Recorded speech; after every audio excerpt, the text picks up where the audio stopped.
Good morning students.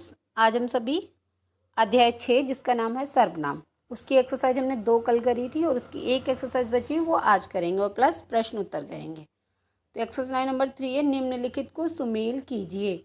जो नीचे एक स्तंभ आ स्तंभ बा इस तरह से ही आप लिखेंगे।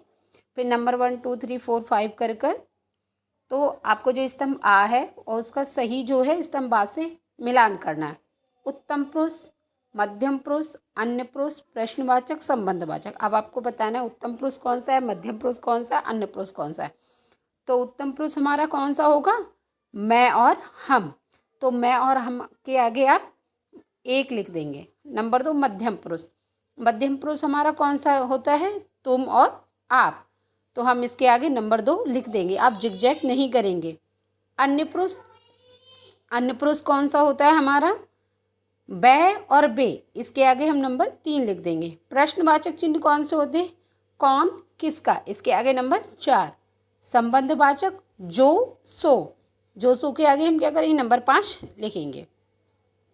अब हमारे प्रश्न उत्तर, निम्नलिखित प्रश्नों के उत्तर लिखिए। नंबर 1, सर्वनाम किसे कहते हैं, इनके भेद लिखिए। सर्वनाम किसे कहते हैं, इसके भेद लिखिए। इसका उत्तर आएगा संज्ञा। संज्ञा के स्थान पर प्रयोग होने वाले शब्द सर्वनाम कहलाते हैं। ऐसे शब्द जो संज्ञा के स्थान पर प्रयोग होते हैं उन्हें क्या कहते हैं, सर्वनाम। जैसे मैं, तुम, वह आदि। सर्वनाम के भेद, सर्वनाम के 6 भेद होते हैं। कितने होते हैं, 6। नंबर 1 पुरुषवाचक सर्वनाम, निश्चयवाचक सर्वनाम, अनिश्चयवाचक सर्वनाम, प्रश्नवाचक सर्वनाम, संबंधवाचक सर्वनाम और निजवाचक सर्वनाम। प्रश्न नंबर 2 हमारा है, पुरुषवाचक सर्वनाम की परिभाषा भेद सहित लिखिए। अर्थात पुरुषवाचक सर्वनाम किसे कहते हैं और इसके भेद कितने होते हैं। इसका उत्तर आएगा जो सर्वनाम बोलने वाले, सुनने वाले तथा अन्य व्यक्ति के लिए प्रयोग किए जाते हैं उन्हें पुरुषवाचक सर्वनाम कहते हैं।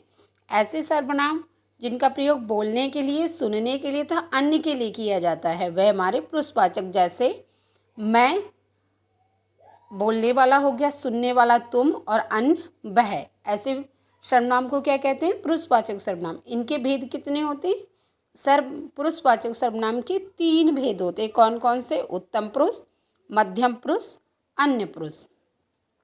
प्रश्न नंबर 3, प्रश्नवाचक सर्वनाम की परिभाषा उदाहरण सहित लिखिए। प्रश्नवाचक सर्वनाम किसे कहते हैं, इसका उत्तर आएगा जो सर्वनाम शब्द प्रश्न पूछने के लिए प्रयोग किए जाते हैं उन्हें प्रश्नवाचक सर्वनाम कहते हैं। ऐसे शब्द जिनके माध्यम से प्रश्न पूछा जाता है वो प्रश्नवाचक कहलाते हैं। जैसे कि यह घड़ी किसकी है, तो किसकी क्या हुआ हमारा, प्रश्नवाचक सर्वनाम।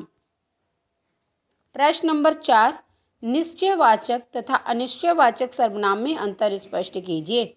निश्चयवाचक सर्वनाम किसे कहते हैं और अनिश्चयवाचक। तो निश्चयवाचक जिन सर्वनाम शब्दों से किसी निश्चित व्यक्ति, वस्तु का बोध होता है उन्हें निश्चयवाचक सर्वनाम कहते हैं। ऐसे सर्वनाम शब्द जिससे निश्चित व्यक्ति और वस्तु का बोध हो, निश्चयवाचक। जैसे कि वह मेरा घर है या यह मेरा घर है, तो ये निश्चित हो रहा है कि यह मेरा घर है, तो ये निश्चयवाचक। अब अनिश्चयवाचक सर्वनाम जिन सर्वनाम शब्दों से किसी निश्चित व्यक्ति या वस्तु का बोध नहीं होता है उन्हें अनिश्चयवाचक सर्वनाम कहते हैं। जैसे दरवाजे पर कोई खड़ा है, तो कोई क्या हुआ हमारा, अनिश्चयवाचक। निश्चयवाचक जिसमें निश्चित हो, अनिश्चयवाचक जिसमें निश्चित ना हो। धन्यवाद।